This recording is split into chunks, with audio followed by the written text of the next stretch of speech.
No exercício 7, é um exercício bem interessante, ele fala o seguinte.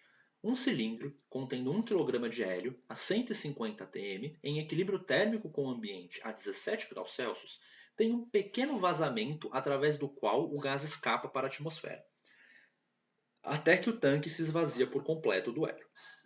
Então o que está acontecendo? Você tem um tanque de hélio que tem um vazamento. E aí esse hélio vai escapando. Ele quer saber qual é a variação de entropia do hélio nesse processo, do gás nesse processo. O que está acontecendo? Inicialmente o gás estava preso e depois o gás não estava mais preso. Então ele quer que a gente compare essas duas situações e veja qual foi a variação de entropia. Né? A tendência é a entropia ter aumentado. Vamos ver se isso acontece. Bom, para a gente fazer isso, a gente tem que lembrar o seguinte. A entropia é uma função de estado. Tudo bem? Então a gente pode escolher um processo para calcular a sua variação. Por quê? Como ela é uma função de estado, a sua variação depende apenas da posição do ponto inicial e do ponto final. Não depende do processo que eu escolho para fazer a conta. Tudo bem? Então eu vou fazer o seguinte, eu vou escolher um processo isotérmico. No processo isotérmico, a variação da energia interna do gás ideal é nula. Isso significa que o calor é igual ao trabalho. Então, no lugar do dQ aqui, eu posso simplesmente usar o dW. E a gente sabe que o dW é PdV. Tudo bem? Mas P sobre T é NR sobre V, usando a relação do gás ideal. E aí eu escrevo que a variação de entropia infinitesimal é NR dV sobre V. Daí, eu simplesmente integro isso do volume inicial até o volume final e eu obtenho que a variação de entropia é NR ln do volume final sobre o volume inicial. Tudo bem? Então essa é a variação de entropia desse processo. Essa variação de entropia representa a variação de entropia de um processo isotérmico. Isso significa que o nosso processo é isotérmico? Não. No fundo, o que o nosso processo é um processo de expansão livre. O ΔU é zero, o ΔQ é zero e o ΔU é zero, o calor é zero e o trabalho é zero. É uma expansão livre. O gás estava dentro do recipiente, estava dentro do cilindro, teve um furinho e ele começou a escapar. E ele foi escapando livremente. Então, isso é o que a gente chama de expansão livre. Numa expansão livre, a variação da energia interna é zero, o calor é zero e o trabalho também é zero. Porém, a gente tinha inicialmente o gás ocupando um volume inicial e no final ele ocupava um volume final. E a temperatura que ele tinha inicialmente é igual à temperatura que ele tinha no final. Tudo bem? Como a temperatura inicial era igual à temperatura final, eu pude escolher um caminho isotérmico. Porque o caminho não importa, o que importa é simplesmente a situação inicial e final. E eu posso fazer isso porque a entropia é uma função de estado. Isso é muito importante vocês entenderem. Tá? Bom, então vamos deixar essa expressão guardada. Vamos ver qual é a razão VF sobre VI. Bom, o volume, na situação inicial, o gás estava dentro do cilindro. Então eu vou escrever a relação do gás ideal, que é a pressão interna do cilindro, VI, volume inicial do gás dentro do cilindro, igual a nRT. Na situação final, a gente tem o gás, ele está fora do cilindro. Então a pressão que ele tem, a pressão sobre ele é a pressão atmosférica. Tudo bem? Então, pressão atmosférica vezes o volume final igual a nRT. Onde a temperatura é a mesma, porque ele disse que o cilindro estava em equilíbrio térmico com o ambiente, então a temperatura não mudou. Tá? Dividindo as duas equações, a gente obtém essa relação.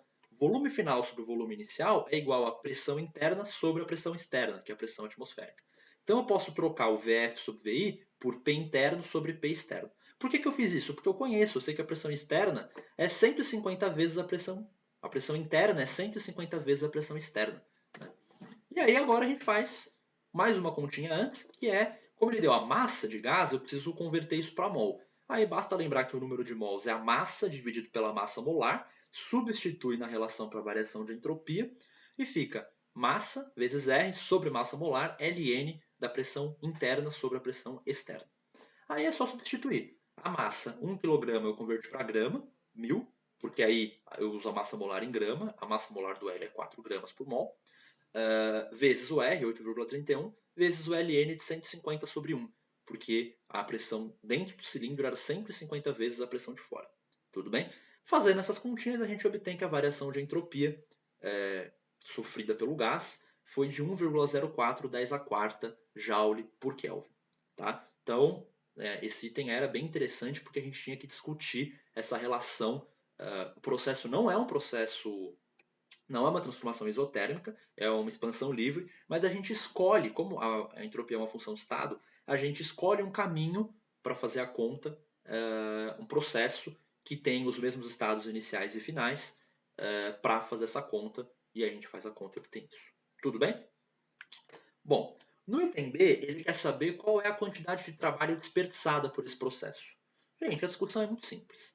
Numa situação normal, com temperatura constante, um processo isotérmico qualquer, a gente sabe que a variação da energia interna é zero para o gás ideal. Então o trabalho é igual ao calor. E como a temperatura é constante, o calor é simplesmente a temperatura vezes a variação de entropia. Tudo bem? Então, numa situação normal, num processo isotérmico normal para um gás ideal, a gente teria que o trabalho é a temperatura vezes a variação de entropia. Porém, a gente está discutindo uma expansão livre.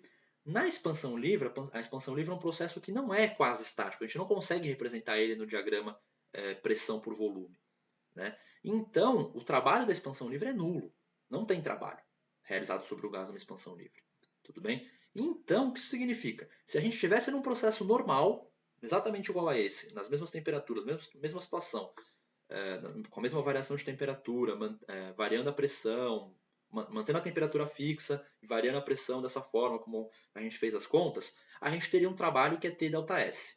Só que na expansão livre, o trabalho é nulo. O que isso significa? Isso significa que tem um desperdício de trabalho. E qual é esse desperdício de trabalho? É esse trabalho T delta S.